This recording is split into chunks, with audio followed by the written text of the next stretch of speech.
Bienvenue à toutes et à tous. Aujourd'hui, on plonge dans des notions millénaires, mais qui résonnent toujours très fort. La sagesse, la parole, vue à travers quelques textes anciens assez lumineux. Oui, on a des passages vraiment clés, hein. Le psaume 119, un bout des Proverbes, et puis aussi Matthieu. Exactement. L'idée, c'est de voir un peu ce que ces textes, ensemble, peuvent nous apprendre sur comment trouver son chemin, ce que c'est vraiment que chercher la sagesse. Et surtout, comment ça se traduit concrètement dans la vie, j'imagine.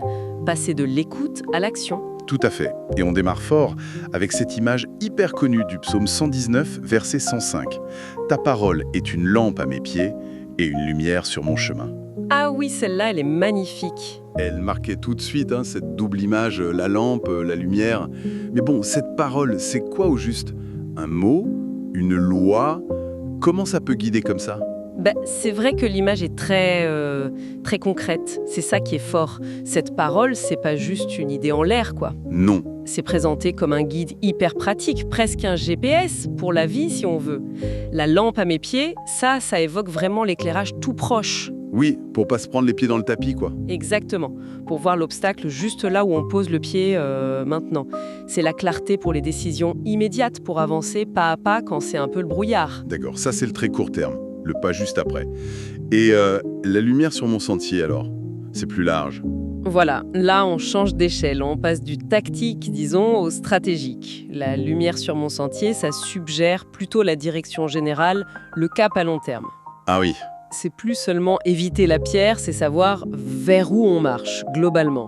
Donc cette parole qu'on peut comprendre comme un enseignement, un principe qui vient d'une source fiable, divine pour le psalmiste, elle offrirait les deux gains, la clarté pour le moment présent et une sorte de boussole pour le voyage de la vie. Une aide à la décision à deux niveaux, en somme.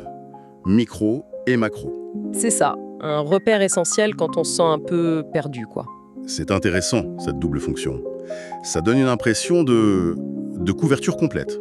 Alors si cette parole nous éclaire comme ça, logiquement, on a envie de savoir quoi suivre, quelle sagesse adopter. Une aime le livre des Proverbes, chapitre 4, verset 7, il y va pas par 4 chemins. Voici le commencement de la sagesse. Acquiert la sagesse et avec tout ce que tu possèdes, acquiert l'intelligence. Ah oui, c'est direct. Carrément, c'est présenté comme le point de départ de tout, plus important que l'argent, que tout. Mais de quelle sagesse on parle au juste? Et l'intelligence, juste après, c'est pareil ou c'est autre chose? C'est une formulation extrêmement forte, c'est vrai. Le commencement de la sagesse. Ça place la barre hyper haut, ça dit que la chercher, c'est pas une option, c'est la base, le fondement d'une vie qui a du sens. Le b.a.-ba. Voilà.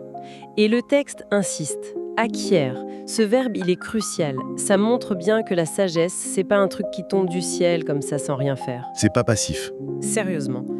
C'est plus précieux que tout le reste. Donc un appel à l'action clair et net et à faire des choix, à prioriser. Mais alors, la différence entre sagesse et intelligence, on a tendance à les confondre un peu, non? Oui, souvent. En hébreu, on a okma pour la sagesse et bina pour l'intelligence, le discernement. C'est lié, mais pas identique. La okma, la sagesse, on pourrait dire que c'est la compréhension profonde des choses, des principes de vie, savoir ce qui est juste, bon, la vue d'ensemble. La grande image. C'est ça. Et la bina, l'intelligence ou le discernement, ce serait plutôt la capacité à appliquer cette sagesse dans le concret, comprendre les détails, faire la part des choses dans une situation donnée. Ah d'accord, savoir comment utiliser la sagesse en fait. Voilà, c'est la faculté d'analyse et d'application pratique. Et le texte dit bien « acquiert les deux », la compréhension fondamentale et la capacité à t'en servir avec discernement. C'est un appel à une maturité complète, intellectuelle et morale. Je vois. Donc on a la lumière pour guider la parole, et puis cet impératif de chercher activement la compréhension profonde et son application, la sagesse et l'intelligence. Mais bon, même avec ça, y a pas un risque que ça reste juste dans la tête? Si, bien sûr, le risque de la théorie pure. Comment on s'assure que ça change vraiment notre vie? Et là, j'ai l'impression que le troisième texte, Matthieu 7, 24, met le doigt dessus. C'est pourquoi quiconque entend ces paroles que je dis et les met en pratique sera semblable à un homme prudent qui a bâti sa maison sur le roc. Ah, voilà le point crucial. L'accent est mis clairement sur l'action, entend et les met en pratique. Écouter, ça suffit pas. Et l'image de la maison sur le roc, elle est très parlante. C'est quoi être prudente ici? Oui, ce passage, il est fondamental parce qu'il fait le pont, le lien indispensable entre la théorie et la pratique, entre le savoir et le faire. Il ancre tout ce qu'on a dit avant, la parole qui est claire, la sagesse qu'on cherche, dans le réel, dans le vécu. L'expression « entend ses paroles » et les met en pratique est très claire. C'est pas juste hocher la tête ou être d'accord intellectuellement. La vraie valeur de l'enseignement, elle se mesure à son application. C'est là que ça se joue, exactement. Et l'image de la maison, bâtir sur le roc, c'est choisir une fondation solide qui tient. L'homme prudent en grec, c'est phronimos, ça renvoie une sagesse pratique, un bon sens. C'est celui qui aligne ce qu'il fait avec ce qu'il a compris être juste. Il est cohérent. Voilà. Sa prudence, c'est pas juste d'écouter, c'est de mettre en œuvre. Et c'est cette cohérence qui, d'après le texte, donne à sa vie une structure solide, capable de résister aux coups durs, aux tempêtes, la pluie, les vents, tout ça qui arrive forcément. Et à l'inverse, celui qui écoute mais qui fait pas? Il est comparé à l'homme insensé, celui qui bâtit sur le sable. Ça peut avoir l'air bien de l'extérieur, mais il n'y a pas de fondation. Au premier coup de vent? Tout s'écroule. Donc la prudence ici, c'est vraiment la sagesse qui se traduit en actes. C'est l'intégrité entre ce qu'on comprend et comment on vit. Ce passage dit clairement que la solidité d'une vie dépend directement de cette mise en pratique. Ça rend la sagesse vachement exigeante en fait. C'est pas juste savoir, c'est faire ce qu'on sait. C'est ça, très exigeant. C'est puissant comme idée.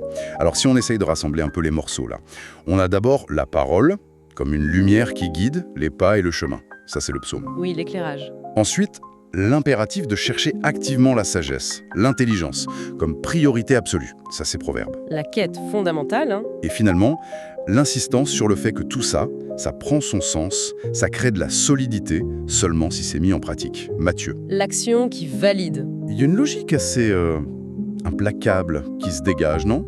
Absolument. On voit une vraie progression thématique. C'est presque un parcours en 3 étapes qui se dessinent à travers ces textes. Vas-y. Premièrement, l'éclairage. Le psaume dit qu'on a besoin d'une lumière extérieure, d'une parole pour nous guider dans le noir. C'est la base, reconnaître qu'on a besoin d'aide pour voir clair. Ok. Deuxièmement, la quête. Les proverbes enchaînent en disant, une fois qu'on a cette lumière, le boulot essentiel, c'est d'acquérir la sagesse, la compréhension profonde que cette lumière révèle. C'est actif, c'est le fondement. Le commencement. Voilà. Et troisièmement, la validation par l'action. Matthieu vient boucler la boucle en affirmant que ni la lumière reçue, ni la sagesse acquise ne valent grand-chose en elles-mêmes, si elles ne débouchent pas sur du concret. C'est l'action qui prouve et qui ancre la sagesse. C'est cohérent. C'est très cohérent. Et ce qui est fascinant, c'est que ces textes d'époque et de contextes différents pointent tous vers cette idée très forte. La connaissance, pour être transformatrice, doit se traduire en actes. Il y a une vérité quasi psychologique là-dedans, hein? Oui, ou existentielle. Simplement savoir des choses, ça ne suffit pas pour construire une vie stable. L'exigence d'action qu'ils portent tous, c'est ça qui est puissant. La parole et la sagesse ne sont pas des buts en soi, mais des outils pour vivre avec intégrité et résilience. Cette convergence est vraiment frappante. Ça donne une vision très dynamique. Si on devait résumer les points clés de notre exploration... Allons-y. Premièrement, cette parole, c'est pas juste un concept abstrait, c'est une vraie force de guidage. Pratique, lampe, et pour le long terme, lumière. Oui, une aide concrète, tactique et stratégique. Deuxièmement, la sagesse, c'est pas un luxe intellectuel. C'est la priorité numéro 1, le commencement. Quelque chose à chercher activement, qui vaut plus que tout. Un investissement fondamental, nous dit Proverbe. C'est clair. Et troisièmement, le point d'orgue, on dirait, c'est ce lien vital entre entendre et faire. L'écoute seule, la compréhension seule, ça bâtit rien de solide. C'est la mise en pratique qui crée la résilience. Comme la maison sur le roc. Exactement, l'action, c'est la clé de la solidité. Tout à fait. Et la portée de tout ça, telle qu'elle ressort de ces textes, elle est immense. S'engager avec cette parole, chercher cette sagesse et surtout la mettre en œuvre. Ce n'est pas présenté comme un simple hobby intellectuel ou une philosophie de salon. Non, c'est plus engageant. Beaucoup plus. C'est décrit comme un chemin qui demande une vraie transformation de notre façon de vivre. C'est un appel très fort à l'intégrité, à réduire l'écart, parfois béant, entre ce qu'on dit croire et ce qu'on fait au quotidien. La solidité et la capacité à tenir debout face aux difficultés seraient directement liées à cette cohérence-là. Ça nous ramène directement à nous-mêmes, finalement, et à cette image de la construction. Oui, si entendre et mettre en pratique, c'est bâtir sur le roc, et ne pas le faire, c'est bâtir sur le sable. Ouais, la question qui se pose, c'est sur quoi est-ce qu'on construit chacun, chacune? Comment on peut évaluer nos propres fondations? Quelle forme d'introspection peut-être pour vérifier si on est bien sur du solide ou si on s'installe un peu trop facilement sur quelque chose de moins fiable? C'est une réflexion personnelle assez directe, mais qui découle logiquement de la sagesse très pragmatique de ces textes. Une piste à creuser pour chacun. Absolument.